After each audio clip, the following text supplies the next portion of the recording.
يسعد اوقاتكم احبائي واصدقائي عبر قناه منوعات مع جو. انا بعرف انه عم طول عليكم تنزل شغلات جديده. هلا رايح اعمل صبحيه تحت خيمه الارميده عندي، وخبركم انه راح بيكون في شغلات كثير جديده اليوم وبكره والجمعه الجاي راح تنزل. هلا هذا الفيديو راح ينزل بس تخبركم انه انا مش غايب عنكم، انه انا حاضر معكم. هلا مثل ما بتعرفوا انه انا ما بقدرش كنتوا تسالوا كيف حافظ الطريق، يعني حافظ. بتمنى اللي عنده اي فكره ونحب نطورها وننزلها يخبرني. تلاقوا الخيمه وين؟ شفتوا المسافة اللي أنا عم بمشي فيها، هيدا الدرج.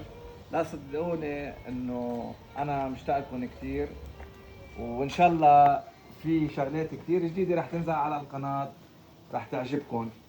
وبتمنى اللي بحب يحط لي تعليق شو بحب نقدم له، شو بحب نحط له اشياء. حتى فينا نعمل اغاني صرنا باسامي الاشخاص اللي عنده بيرثدي، اللي عنده كذا يحكينا. انا هلا بقول لكم بهيدا الفيديو باي، بلاقيكم بفيديو جديد.